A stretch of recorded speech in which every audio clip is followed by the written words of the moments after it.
आज तक न्यूज के मुअज़्ज़ज़ नाज़रीन अस्सलामु अलैकुम। मुअज़्ज़ज़ नाज़रीन इकराम, इससे पहले आप इस कहानी की 31 एक साथ सुन चुके हैं। अब किस्त 32 मुलाहिज़ा फरमाए। तुम्हारी पसंदीदा ब्लैक डॉग है। उसने गिलास बनाकर वापस लौटते हुए कहा। फिर हम दोनों ने एक दूसरे के जामे से तजवीज़ किए और इलायची सियाल अपने मैदों में उंडेलने लगे। यार ये सीवन बहुत गैर जिम्मेदार आदमी मालूम होता है। चंद सानियों बाद वो राजदाना लहजा में बोला, क्या तुम्हें आंख मार बैठा था? मैंने सिगरेट का धुआं उसके चेहरे पर छोड़ते हुए कहा, उसे सिर्फ तुम्हारी ही फिक्र थी। मैंने बाजार की बात छेड़ना चाही तो उसने सख्ती से ये कहकर मना कर दिया कि मुनासिब वक्त पर खुद ब खुद हदायत मिल जाएगी। बाजार को क्या हुआ? मैंने तेरियां चढ़ाकर सवाल किया। मेरा अंदाजा था कि आखिरी खेप एक हफ्ता खींच लेगी, मगर सारे अंदाजे गलत हो गए। बाजार में एकदम मांग बढ़ी है। 2 दिन में माल ना पहुंचा तो शहर में कोहराम मच जाएगा। हेरोइन का एडिक्शन वाकई बहुत भयानक होता है। वक्त पर डोज ना मिलने पर नशेबाज की बदहाली बस देखी ही जा सकती है, बयान नहीं की जा सकती। तुम्हारा अंदाजा कैसे गलत हो गया? बाहर से थोड़ी बहुत हेरोइन लाकर खुले बाजार में बेचने वाले 2 अफगान हमारे आदमियों की निगाहों में आ गए थे। मैंने बिफोर को उनके पते से आगाह कर दिया था। दूसरे दिन वो दोनों सैराब गोट की नदी से तकरीबन निजा के आलम में उठाए गए। उन्हें बहुत बेदर्दी से मारा गया था। ताज़ा गुल नामी अफगान की कई पसलियां तोड़ दी गई थी। मुक्कों से चेहरा उधेड़ कर रख दिया गया था। दूसरा कोई नजार खान था, उसका तो सर खोल दिया गया था। दोनों पिंडलियां भी तोड़ दी गई थी। ऐसा मालूम होता था जैसे हमलावरों ने उन्हें जान से मारने के बजाय बुरी तरह जख्मी करने पर कमर बांधी हुई थी। हर तरफ अफवाहें हैं कि उन्हें हेरोइन की मार्केट में घुसने की पादाश में लहू लुहान किया गया था। लिहाजा सारे बरसाती हेरोइन फरोश खौफजदा होकर वक्ती तौर पर किनारा कश हो गए। अब उनके गाहक भी हमारे आदमियों से रजू कर रहे हैं। सीधी सी तरकीब है कि नई पार्टियों को माल ना दो। मैंने कहा यही किया है, लेकिन अब वो हमारे पुराने खुर्द फरोशों से माल महंगे दाम ले रहे हैं। पिछले चंद दिनों में बतेरे लोगों की तो चांदी हो गई है। पुराने लोगों के मुतालबात को रद्द करना बस से बाहर है। नजार खान और ताज़ा गुल के सिलसिले में किन लोगों के नाम लिए जा रहे हैं?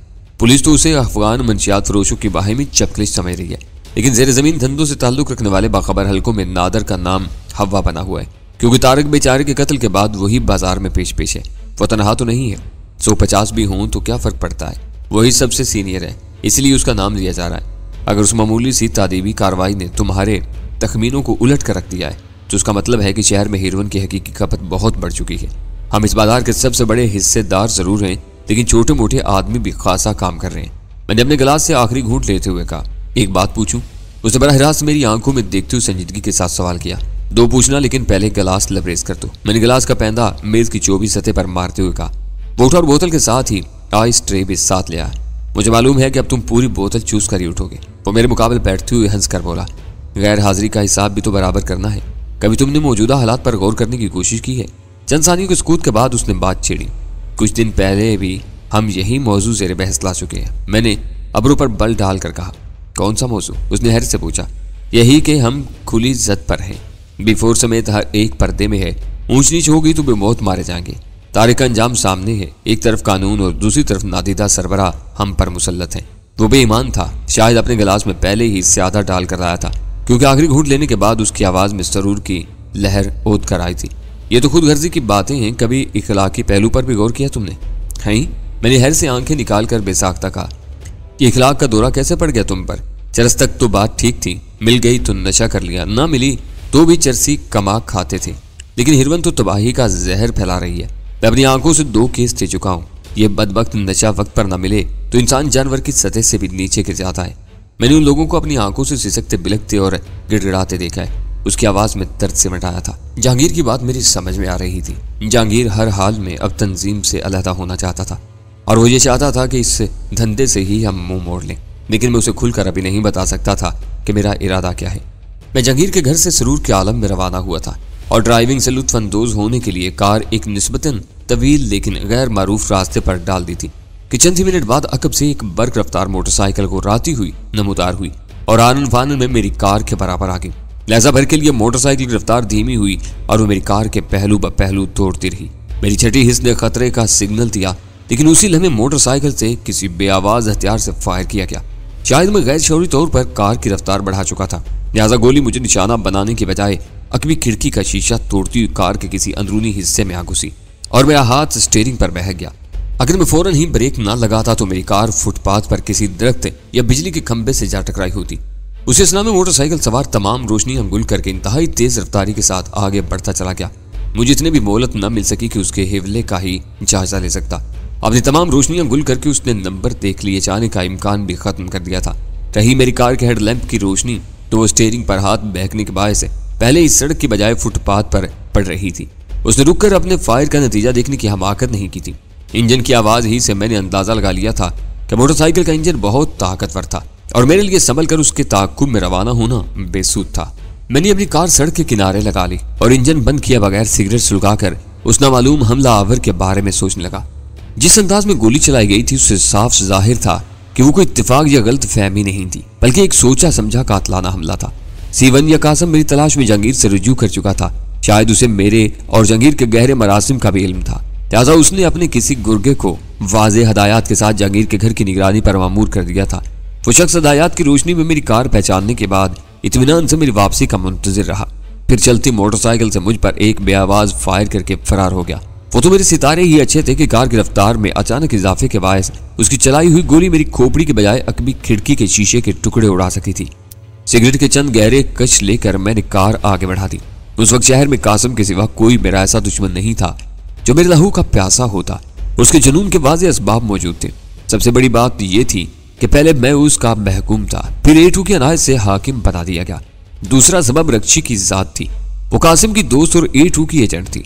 पहले उसे मुखबरी के लिए सिकंदर अली के पीछे लगाया गया था, फिर जब मुझे बिफोर का मनसब मिला तो उसने मुझ पर टोरे टालने चाहे। वो मुझे नहीं पहचान सकी, लेकिन मैं नकाबपोश के रूप में उस सिकंदर अली के मकान में हर जाविये से बाखूबी देख चुका था। मुझे फांसने के लिए वो खुद मेरे दाम में आ फंसी और जब उसकी बहकी बेकी कहानी मैंने A2 तक पहुंचाई तो सुबिला तामुल रक्षी के कत्ल का संग दिलाना फैसला सादर किया, जो पाया तकमील को पहुंचाना कासिम ही के फराइज में दाखिल था और कासिम को मजबूर होकर रक्षी को रुपोश करना पड़ा। वहीं से मेरी और उसकी ठनी थी। बज़ाहिर हम दोनों तंजीम के अहम अराकीन थे और फराइज की अदायगी के सिलसिले में एक दूसरे से ताउन कर रहे थे, लेकिन एक दूसरे पर वार भी करते जा रहे थे। और मजबूरी ये आ पड़ी थी कि सब कुछ जानते बूझते हुए भी किसी एक को दूसरे की चीरादस्तियों का शिकवा तो कुजा एतराफ भी करने की जुरात नहीं थी। मेरी तनिस में कुछ बैद नहीं था। मुमकिन है हमला आवर कासिम खुद ही साबित होता। घर पहुंचते ही चौकीदार से खबर मिली कि ड्राइंग रूम में कोई मेहमान मुंतजिर था, जबकि सुल्तान शाह काफी देर पहले वापस आकर मेहमान की वजह से ख्वाबगाह में जा घुसा था और उससे जरा आगे एक नामानूस सी कार भी मौजूद थी। मेहमान की इम्कानी हदूद अरबा के बारे में सोचते हुए कार पार करके मैंने ड्राइंग रूम में कदम रखा तो कासिम की सूरत देखकर वहीं ठिठक गया। यहाँ क्यों आए हो? मैंने वहीं खड़े खड़े सर्द और सपाट लहजे में सवाल किया। फराइज की अंजाम दही ने मजबूर किया है। वो खबीसाना मुस्कुराहट के साथ बोला, वहां क्यों रुक गए? अंदर चले आओ, तुम्हारा ही घर है। मेरा ख्याल था कि मैं तुम्हें कुचल आया हूँ। मैंने आगे बढ़ते हुए अंधेरे में तीर फेंका। उसका लहजा मजाक उड़ाने वाला था। 15-20 मिनट पहले की बात है। मैं उसके मुकाबले सोफे पर बैठ गया और मैं 1.5 घंटे से यहाँ तुम्हारा मुंतजिर हूँ। चाहो तो अपने चौकीदार से तस्दीक कर सकती हो। वैसे किस बदनसीब को कुचल आए मेरे धोखे में? मुझसे अचानक क्या परखाश होगी तुम्हें? एक दोस्त के घर से लौटते हुए किसी मोटरसाइकिल सवार ने मुझ पर नाकाम कातलाना हमला किया था। मैंने बगौर उसकी तरफ देखते हुए कहा, उसकी गोली खता हो गई, लेकिन मैंने मोटरसाइकिल समेत उसे कार के नीचे कुचल दिया। उसके चेहरे का रंग उड़ गया, लेकिन उसने फौरन ही खुद पर काबू पा लिया। इतने बदगुमान क्यों हो मेरी तरफ से? मेरी तुमसे कौन सी दुश्मनी है जो तुम पर कातलाना हमला करता? जमीन का दौर लद गया, अब तो फसाद के 2 ही बहाने रह गए हैं, जर या जन। मैंने मानी खेज लहजे में कहा, पैसे की ना तुम्हें कमी है ना मुझे। वो बोला, फिर औरत से क्या मुराद है तुम्हारी? किसी और से ना पूछ लेना। मैंने तंजिया लहजे में कहा, औरत औरत होती है, चाहे तुम उसे कुछ भी नाम दे लो। रक्षी का कुछ पता चला? नहीं। ओह समझा। वो चौंकने की अदाकारी करते हुए बोला, कहीं तुम मुझे और रक्षी को एक ही कश्ती का मुसाफिर तो नहीं समझ रहे? मेरे समझने या ना समझने से हकायक बदल नहीं सकते। मैंने सवार लहजे में कहा। वो खामोश ही रहा।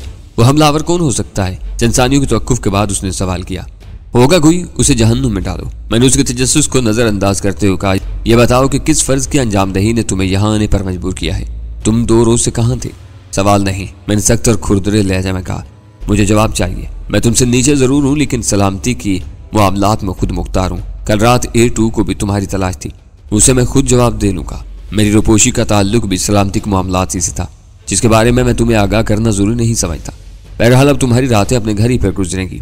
ये मेरा नहीं, ऊपर वाले का हुक्म है, ताकि अगला कातलाना हमला कामयाब हो सके। मैंने जहर खन लहजे में कहा, तुम हद से बढ़ रहे हो। वो मुझे घूरते हुए बोला, मेरी तुमसे कौन सी दुश्मनी है? पता नहीं। मैंने बेपरवाही से शाने उजगा कर कहा, दिलचस्प बात यह है कि मुझे जहांगीर के घर से निकलने के बाद मारने की कोशिश की गई थी। तुमको मेरे और जहांगीर के मरासिम का शायद पहले से इल्म है। क्योंकि मेरी तलाश में तुम बराह रास्त उससे रजू करने की हमाकत का इर्तिकाब भी कर बैठे हो, इसलिए तुम मुझ पर शुबा कर रहे हो। उसने हंसते हुए कहा। अपने अंदाज से वो मौजू की अहमियत को घटाने की कोशिश कर रहा था। तुम्हें मारकर भला मुझे क्या हासिल होगा? सवाल तो माकूल है, मैंने सारी हिलाकर तंजिया लहजे में कहा। तुम चाहते तो मेरी कार की डिग्गी में टाइम बम भी रखवा सकते थे। वो बेचैनी से पहलू बदल कर रह गया, क्योंकि वो मेरी कार की डिग्गी में बम रखवा चुका था। फिर रक्षी ने हमदर्द बनकर फोन पर मुझे इंतबाह की तो मैंने बर वक्त बम से छुटकारा हासिल किया। लेकिन मैंने उस पूरे वाक़े के सिलसिले में कासिम को एक लफ्ज़ भी नहीं बताया था। उसने रक्षी के जरिए कई कोशिशें की थी और उस फिराक में था कि मैं उससे इशारतन भी रक्षी के खतरे का जिक्र करूं तो वो मेरे किसी और गिरोह की निगाहों में आ जाने का यकीन दिलाकर इटू से मेरे खात्मे की हदायत हासिल कर सके। इस तरह वो आसानी मुझे अपने इशारों पर अंजा सकता था। हम दोनों में शदीद सरजंग जारी थी। दोनों एक दूसरे के हरबों से वाकिफ थे, लेकिन खुलकर बात नहीं हो रही थी। उस धमकी का क्या हुआ जो किसी ने तुम्हारे घर को तबाह करने के बारे में दी थी? मैंने उसे ज़हनी कचौका लगाने की नीयत से वो चुपता हुआ सवाल किया। कुछ कर गुजरने वाले धमकियां नहीं देते, वो फखरिया लहजे में बोला। अभी तक तो कोई नहीं आया, और आया तो जिंदा लौट कर नहीं जा सकेगा। मैंने पूरा इंतजाम कर लिया है। मैं उसके झूठ पर दिल ही दिल में हंस कर रह गया। तुमने अब तक ये नहीं बताया कि मेरी तलाश में तुम इस कदर बेचैन क्यों थे? इस वक्त हालात खराब हैं, अपने आदमी निगाहों में रहें तो अच्छा रहता है। कल रात एटू ने फोन किया था, अब हम उससे राब्ता कायम न कर सकेंगे।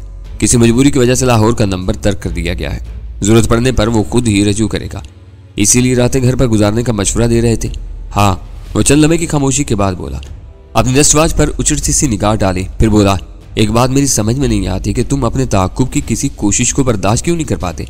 अपनी आज़ादी पर डाका कोई भी बर्दाश्त नहीं करेगा। मैंने कहा, जब भी कोई निगाहों में आ गया बुरा हशर करूंगा। हिफाजत के लिए साथ रहना और बात है, चोरों की तरह छुप कर ताक़ुब करना जलील हरकत है। 2 रोज पहले मेरे एक आदमी के साथ तुमने बहुत बुरा सलूक किया था। वो अभी तक अस्पताल में है। तुम्हारा आदमी हजूम को उकसा कर सिरक गया था और लोग उस वक्त तक उसे मारते रहे जब तक उसने बेहोशी की अदाकारी शुरू नहीं की।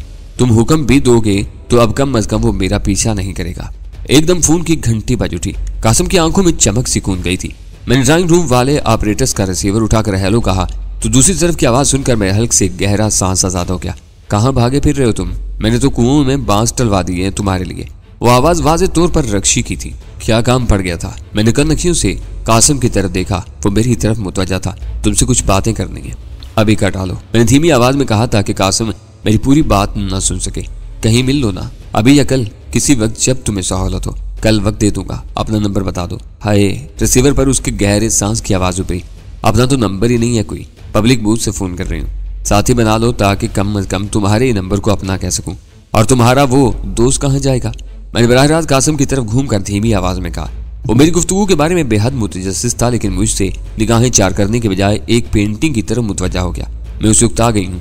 फिर बताओ कहाँ मिल रहे हो? कल शाम हाल की नुक्कड़ पर इंतजार करूंगा। 6 और 6:15 के दरमियान मैंने पीछा छुड़ाने की नीयत से कहा, वरना दर हकीकत मेरा उससे मिलने का कोई इरादा नहीं था।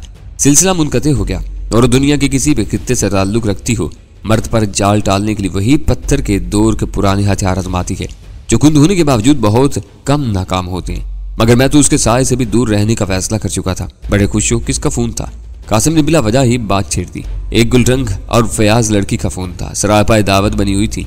मैंने उसकी दिलचस्पी भाम कर चुपते हुए लहजे में कहा, मुझे नहीं मिलती कोई ऐसी। आजकल तो चाहत भी कमर्शियल होकर रह गई है। कल शाम 6 बजे हाल की नुक्कड़ पर मिल लेना उससे। फोन का इश्क है, मेरी सूरत से अभी तक नाशना है। नाम क्या है? उसने पूछा। मुझे यकीन था कि रक्षी ने उसके माँ पर ऐसे मुकर्रर वक्त पर फोन किया था जब वो मेरे पास मौजूद था, और अब वो मेरी जुबान से रक्षी का नाम सुनने का मुंतजिर था। लेकिन मैंने भी कच्ची गोलियां नहीं खेली थी। औरत का कोई नाम नहीं होता, थोड़ी देर पहले तुमने खुद ही कहा था। वो बेबसी से मेरी तरफ देखता रहा, फिर गहरा सांस लेकर बोला, मैं तुमसे कुछ साथी बातें करना चाहता हूँ। मैंने तुम्हें और तुमने मुझे समझ लिया है। हमें बराबरी से बात करना होगी। हमारी जो भी गुफ्तगू होगी तंजीम के हवाले से और इसके दायरा कार में होगी। रही बराबरी तो इसका सवाल ही पैदा नहीं होता। तुम हर हाल में मुझसे जूनियर ही रहोगे, सोच लेना। वो उठते उमानी के लहजे में बोला, अगर हम एक दूसरे के काम ना आए तो अपने भी किसी मसरफ कर रहेंगे। मैं उसके हमरा बाहर आया। अपनी कार की तरफ जाते हुए उसने रोशनी में मेरी कार की अकवी खिड़की का टूटा हुआ शीशा देखा तो बेख्तियार उस तरफ बढ़ता चला गया। तुम पर तो वाकई हमला हुआ है। उसका लहजा तहय्युर अमेज़ था। मुझे तुमसे झूठ बोलने की क्या जरूरत थी? मैं समझा तुम मजाक कर रहे हो। वो डटाई के साथ बोला, मुझे अब भी यकीन है कि वो तुम्हारा ही आदमी था। मैंने लगी लिपटी रखे बगैर कहा, पहले तो मैं उसे वाकई कातलाना हमला समझा था, लेकिन तुमसे गुफ्तगू के बाद अंदाजा हो रहा है कि उसने दानिस्ता अकबी खिड़की पर फायर किया था। उसका मकसद सिर्फ मुझे खौफजदा करना था ताकि मैं तुम्हारी बर्तरी तस्लीम कर लूं। फिर इसको रोका, कारिंदा भी हो सकता है जिस रक्षी शामिल है। इस ढोंग में कुछ नहीं रखा कासिम। अचानक ही मैंने बात खोल देने का फैसला कर लिया। मैं दूध पीता बच्चा नहीं हूं जिसे तुम मनमानी पट्टियां पढ़ा सको। तुम मुझ पर सरेआम फायर करवा सकते हो तो मेरे अदना कारकुन तुम्हारे घर में घुसकर तबाही भी फैला सकते हैं। मैं तशद्दुद का कायल नहीं हूं, वरना तुम्हें कब का माजूर करवा चुका होता। मेरा लबो लहजा उसे पसंद नहीं आया और एक झटके से अपनी कार का दरवाजा खोलकर अंदर जा बैठा। उसकी गाड़ी फाटक से निकल जाने के बाद मैं अंदर घुसा तो सुल्तान शाह पर नजर पड़ी। कौन खोल रहा था मेरा इस मक्कार की बातों पर। उसीले लहजे में बोला। मैं राहदारी में छुपा सारी बातें सुन रहा था। मैंने आते ही उसकी एक झलक देखकर उसे पहचान लिया था, इसीलिए उसके सामने नहीं आया। तुम्हारे आने से पहले उसने 3 मरतबा किसी को फोन किया था और दबी दबी आवाज में गुफ्तगू करता रहा था। फिक्र ना करो, मैं अब इस किस्से को निपटा ही दूंगा। मैंने सोफे पर बैठते हुए कहा, यह बताओ कि तुम्हारी मुहिम का क्या रहा। मैंने उसका काम तमाम कर दिया। फिर सरसरी लहजे में बोला, मुकर्रम खान के भांजे को उसने मार डाला था। उसकी गर्दन टूटी हुई लाश है कारसाज रोड पर खड़ी हुई टैक्सी में पड़ी हुई मिली है। जब वो बेचारा हमारे पीछे आने के बजाय उसे सीधा ले गया तो शायद वो उसे भी हमारा साथी समझा होगा। खैर मैंने भी इंतकाम ले लिया है। वो कहाँ मिल गया था तुम्हें? मैंने पूछा। शाम को वो होटल पहुंचा था, शायद मिसेस मुराद से मिलने आया था, लेकिन मैंने उस तक पहुंचने से पहले ही उसका काम तमाम कर दिया। उसने मुकर्रम खान के भांजे की गर्दन तोड़ी थी। मैंने उसके दिल में चाकू का फल उतार दिया। कहाँ पेश आया जवा क्या? होटल के आते ही में मौका मिल गया था। पहले ही वार में काम तमाम हो गया। उसे चीखने की भी मोहलत नहीं मिल सकी। ये बुरा हुआ, मैंने मुतासफाना लहजे में कहा। उसे होटल से दूर हाँक कर मारते तो बेहतर होता। लाश होटल में दरियाफ्त होगी, लिहाजा अमले से लेकर वहां मुकीम मुसाफिरों तक को शिनाख्त के लिए तलब किया जाएगा। मिसेस मुराद उसे देखकर अपने रद्दअमल पर काबू नहीं पा सकेगी और पुलिस की बेरहमाना बाजपुरस की जद में आ जाएगी। हाँ, ये तो मैंने सोचा ही नहीं था। वो पेशानी पर हाथ मार कर बड़बड़ाया। सब कुछ कर सकता हूँ, लेकिन जब दिमाग पर खून सवार हो जाए तो अकल बारीकियों को नजरअंदाज करती चली जाती है। फिर चौंक कर बोला, हाँ वो तुम पर हमले का क्या चक्कर था? चलती मोटरसाइकिल से बेआवाज फायर किया गया था। पिछली खिड़की का शीशा बर्बाद हो गया। क्या वो वाकई इसी कासम का आदमी था? उसने गुस्सीले लहजे में सवाल किया। उसे भूल जाओ, एक तरफ गजाला की तस्वीर का मामला है, दूसरी तरफ लाहौर के मामलात हैं, तीसरा महाज कासम के खिलाफ खुला हुआ है। मौजूदा हालात में हम इतने खतरात मोल नहीं ले सकते। कासम का मामला शायद आज निपट ही जाए। कुछ कर गुजरने का इरादा है? उसने टटोलने वाले लहजे में सवाल किया। मेरा ख्याल है कि आज A2 का फोन जरूर आएगा। मुझे उससे 2 टोक बात करनी होगी। मेरे जहन में एक वाज़ेह मंसूबा तरतीब पा रहा था। ये तो तुम कर ही लोगे, लेकिन मुझे रह रह कर मिसेस मुराद का ख्याल आ रहा है। वो अपने बेसाख्ता रद्द अमल की बिना पर जरूर पुलिस की निगाहों में आ जाएगी। उसका बयान हमारे हक में जहर साबित हो सकता है। जो हो गया सो हो गया, उसे भूल जाओ। वक्त पड़ने भर देखी जाएगी। सुल्तान शाह बहुत जिंदा दिल और यार बाश आदमी था। इब्तिदा में अजनबियत के बायस वो बहुत कम बोलता था और बोलता भी था तो मोहतात रहता था। लेकिन उस रात तो उसने किस्से और लतीफे सुना सुना कर मुझे बेहाल कर दिया। मैं खाने के बाद शराब नोशी की शुगल में मसरूफ हो गया और उसने अदाकारी और सूती तासरात के साथ अपनी जिंदगी के अजीब व गरीब तजुर्बात सुनाने शुरू कर दिए। आहिस्ता आहिस्ता गुफ्तगू बेतकल्फाना होती चली गई तो मुझे अंदाजा हुआ कि उसकी यादाश्त लतीफ़ों से भी मालामाल थी। सफ़र और मुसलसल भागदौड़ के बायस मेरे जहन में आराम की ख्वाहिश जरूर मौजूद थी, लेकिन मैं कम अज़ कम 2-2:30 बजे तक जरूर जागते रहना चाह रहा था ताकि A2 की तरफ से फ़ोन आए तो मैं हाजिर दिमागी के साथ गुफ्तगू कर सकूँ। उसी वजह से मैंने ख्वाबगाह में जाने की बजाय ड्राइंग रूम में नशिस्त जमा रखी थी और मुलाजमीन को सोने की इजाज़त दे दी थी। लाहौर में उस इमारत की तबाही के बाद A2 से राब्ता टूट चुका था और मुझे कभी उम्मीद थी कि बदले हुए हालात में नए इंतजाम से आगाह करने के लिए वो जरूर फोन करेगा। आतिजनी का वाकया लाहौर के मकामी अखबारात में तो आ गया था, लेकिन रात गए होने वाली उस वारदात की खबर कराची के अखबारात में जगह नहीं पा सकी थी। इम्कान यही था कि अगली सुबह के अखबारात में उस वाकये की तफसीली रिपोर्टिंग शाया होगी। हम दोनों इंतजार की कैफियत को भुलाने के लिए बातों में मसरूफ थे कि 1:10 पर अचानक फोन की घंटी किसी खौफजदा असेब की तरह चीख पड़ी और मैंने झपट कर रिसीवर उठा लिया। हेलो। दूसरी जानब से जानी पहचानी सर्द और सपाट आवाज सुनाई थी। Yes sir. मैं फौरन ही मुअद्दब हो गया। मैं लहजे से सुल्तान शाह काल की नौयत समझ गया था और उसके चेहरे से दबे दबे जोश का इजहार होने लगा। तुम 2 रोज से कहाँ थे? रिसीवर पर A2 की सर्द और काटदार आवाज कानों के रास्ते दिमाग तक उतरती चली गई। मैं अहम कामों में मसरूफ था सर। इस नादीदा शख्स की आवाज सुनते ही मेरे वजूद पर हल्का सा लाशौरी खौफ तारी हो जाता था, जिसे मैं कोशिश के बावजूद जहन से झटकने में कामयाब नहीं हो पाता था। बको मत, वो दरिंदगी के साथ गुराया। मुझे तुम्हारी मसरूफियात की तफसील दरकार है। सीवन तुम्हें पूरे शहर में कहीं भी तलाश करने में कामयाब नहीं हो सका। कहाँ थे तुम? मेरा बेहतर वक्त उसी के पीछे गुजरा है सर। क्या? वो बिजकीनी के आलम में थाड़ा था। उसकी मसरूफियात कुछ अरसे से मशकूक हैं, पसे मंजर नहीं। मैं तुम्हारे अखज़ किए हुए नताइज सुनना चाहता हूँ। रक्षी नामी लड़की को कासिम ने गुलशन इकबाल के एक मकान में छुपाया हुआ है और हर रोज चोरी छुपे उससे मिलने जाता है। मैंने मुख्तसर तरीन अल्फाज में इंकिशाफ कर डाला, जिसे सुनकर A2 को मेरी गैर हाजिरी फरामोश कर देनी चाहिए थी और हुआ भी यही। मेरे खामोश होने के बाद चंद सानियों के लिए लाइन पर स्कूच आ गया, फिर उसकी आवाज उभरी। बदतरीन खबर सुनाई है तुमने। लड़की का फैसला सादर हो चुका था, मगर कासिम बता रहा था कि लड़की रुपोश हो गई है। मालूम होता है कि वो गद्दारी पर तुल गया है। कहाँ रखा है उसने लड़की को? उसके लहजे से जाहिर हो रहा था कि मेरा इंकशाफ सुनकर उसे सदमा हुआ है। मैंने गुलशन इकबाल का वो पता दोहरा दिया जो मैं सुल्तान शाह से सुनकर ज़हन नशीन कर चुका था। लेकिन तुम उसके पीछे कैसे लगे? मैंने एक बार कासिम की कार में लड़की की झलक देखी थी। मुझे मालूम था कि उसका फैसला हो चुका है, मगर वो जिंदा थी। दूसरी तरफ कासिम मुझसे भी मुतमईन नहीं था। वक्तन फवक्तन उसके आदमी मेरे पीछे लगे रहते थे। लिहाजा एक मौका पर उसके आदमी को उलझा कर मैंने रुपोशी इख्तियार कर ली। कल रात मैंने आपको रिपोर्ट देनी चाहिए, लेकिन फोन पर बात नहीं हो सकी। हाँ, वो नंबर अब तक कर दिया गया है। मैं रोज खुद ही फोन करूंगा, वो बोला। और क्या मालूम हुआ कासिम के बारे में? मैं उसके कारिंदों से लाइल्म हूँ, इसलिए कुछ नहीं कह सकता। वैसे वो मुश्तबा लोगों से मिलता रहा है, हो सकता है कि वो हमारे ही आदमी रहे हो। तो बहुत अच्छे जा रहे हो। कासिम मेरी लिस्ट पर आ गया है, मगर फिलहाल मैं उसे ढील दूंगा। मैं अभी उसे रक्षी की कमीनगाह के पते से आगाह करता हूँ। तुम्हें उस पर निगाह रखना होगी कि इतला मिलने पर वो क्या करता है। बेहतर जनाब, मैं आंखें खुली रखूंगा। तुम्हें यकीन है कि कासिम इस दौरान में कराची ही में रहा है? यस सर, बिल्कुल इसी तरह जैसे मैं अपने बारे में पुर यकीन हूँ। लाहौर में कुछ मुश्तबा लोग निगाहों में आए थे। वो मौजू छेड़ते ही मेरा दिल कनपटियों में धड़कने लगा। इनमें से एक लड़की की तस्वीर ली गई थी, उसकी नकल तुम्हें डाक से भेज दी गई है। कासिम को उसकी हवा न लगने देना। उस लड़की ने शायद कराची का रुख किया है। उसके साथ एक मर्द भी था। लाहौर से एक परवाज पर मेरे 2 आदमी उस बुरका पोश मुश्तबा लड़की के पीछे लगे थे, लेकिन बुरका की आड़ में छुपे हुए चेहरे को बेनकाब करने से पहले उसका सुराग खो बैठे। आदमी ने जिस टैक्सी में ताक़ुब का आगाज किया, उसका ड्राइवर भी उन दोनों का साथ ही था। तुम चाहो तो उन दोनों से मिल सकते हो। फाल्कन होटल के कमरा नंबर 21 में मिसिज मुराद ठहरी है। तुम उससे बटरफ्लाई के कोड से बिला तकल्लुफ गुफ्तगू शुरू कर सकते हो। वही तुम्हें करामत से मिलवा सकेगी। वो मेरा बहुत कारामद आदमी है। उसके पास भी लड़की की तस्वीर मौजूद है। मिसिज मुराद ने लड़की को बचश्मे खुद देखा हुआ है। ओके सर, मैंने धड़कते दिल के साथ कहा। फिर एक सवाल की हिम्मत कर ही डाली। क्या जरूरी है कि जिस बुरकापोश लड़की का कराची तक पीछा किया गया वही हमारी मतलूबा लड़की हो? तारीफ से शायद कोहर जम गई है तुम्हारी खोपड़ी पर। रिसीवर पर उसकी वसीली आवाज उभरी। हालात वाज़े तौर पर उसी समत में निशानदेही कर रहे हैं। करामत ने अपनी टैक्सी ड्राइवर को काबू कर लिया था, लेकिन उसकी जुबान खुलवाने में कामयाब नहीं हो सका। मैं पूरी कराची छान मारूंगा सर। मेरे लहजे में मुनाफकत का शायबा तक नहीं था। अगर कासिम ने खुद ही रक्षी को छुपाकर उसकी रुपोशी का ढोंग रचाया हुआ है तो शायद वो बदनीति का शिकार हो गया है। मुझे महूम सा शुबा होने लगा है कि कहीं वो लड़की और उसका साथी कासिम ही का करिंदा ना हो।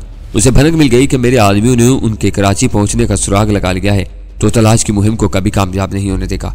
मेरा दिल खुशी से बिलियों उछलने लगा। एक तीर से नहायत खूबसूरती के साथ 2 शिकार हो गए थे।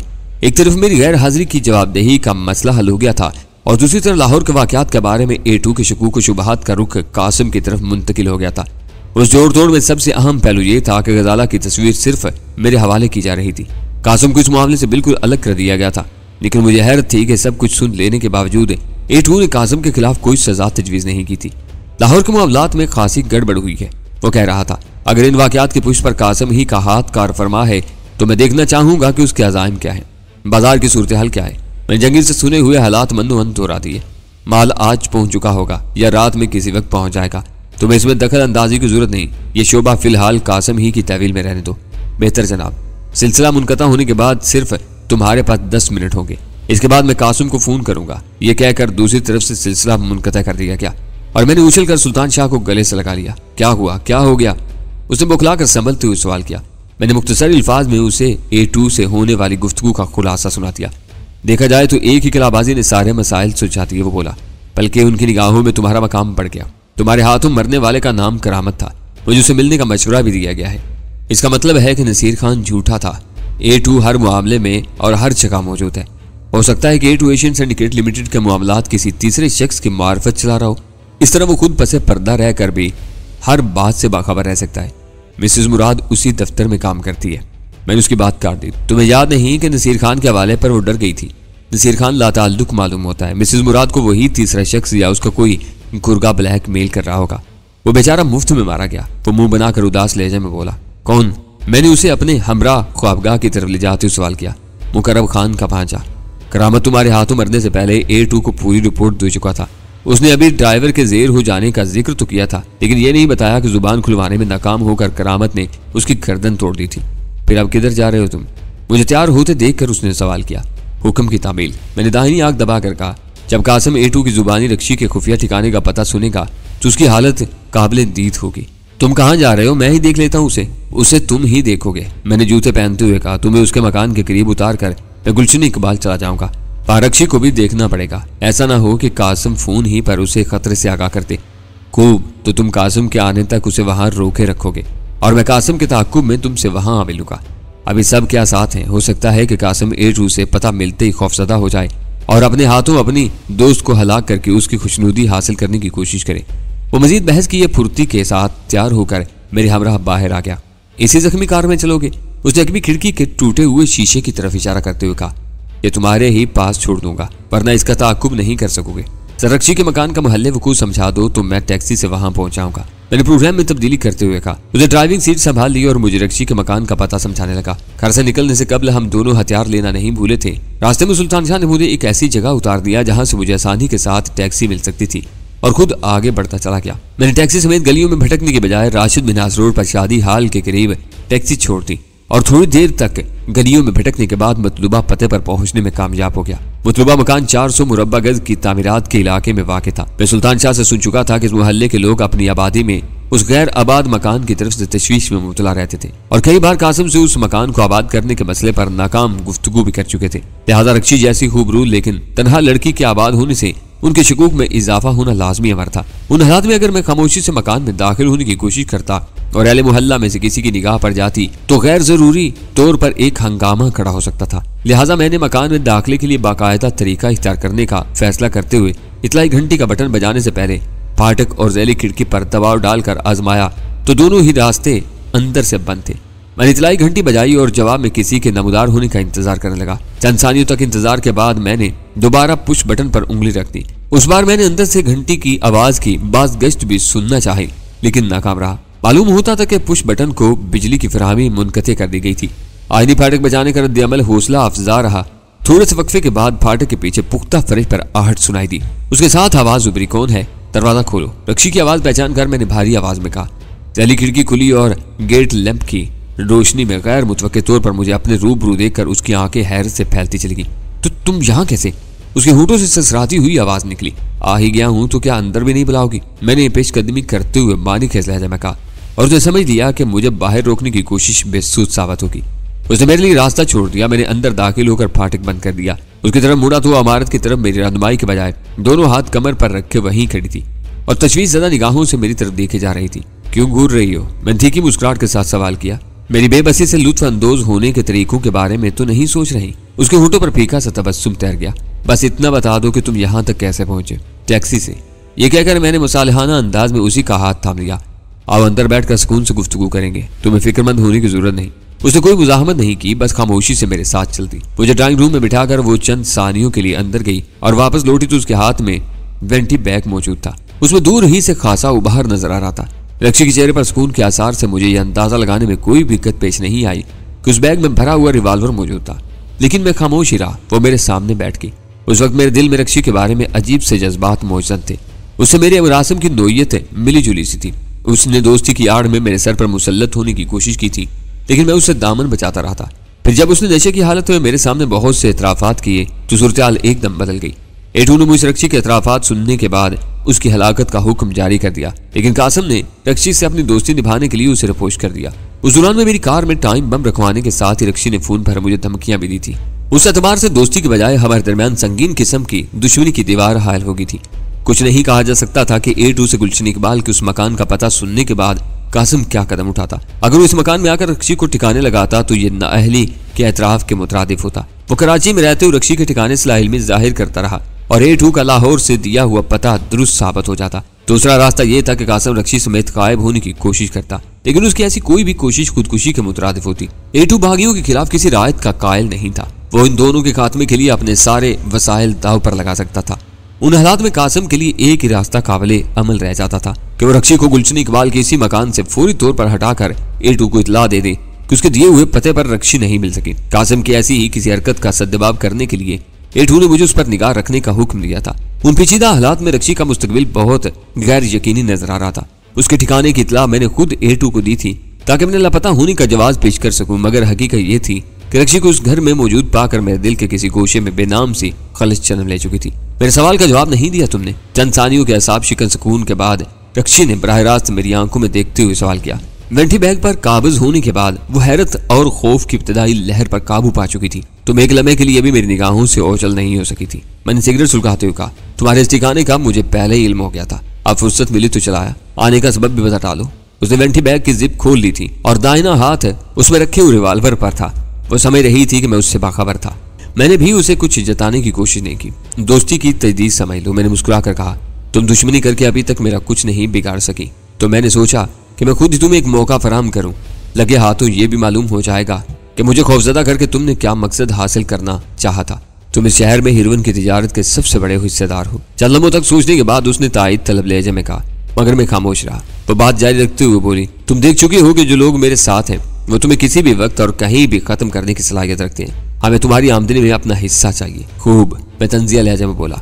तो इसका मतलब ये हुआ कि तुम बागी होकर मुकाबले पर उतर आई हो? सीधी सी बात है, वो मजबूत लहजे में बोली। मैंने अपनी जिंदगी का खूबसूरत तरीन अरसा इस तंजीम की जड़ों को सींचने में सर्फ किया, लेकिन मेरी एक लफ्जिश ने मेरी सारी खिदमत पर पानी फेर दिया। मैं आखिर तक यही समझती रही कि तुम मेरे फ्रेम में आ गए हो, इसलिए तुम्हारे साथ मैं दोषी में बेअतदाली की हद तक जा पहुंची और तुम्हारा मंसूबा कामयाब हो गया। तुमने मेरी जुबान खुलवा ली। मैं मानती हूँ कि वो मेरी गलती थी, लेकिन तुम तंजीम के अंदर के आदमी थे।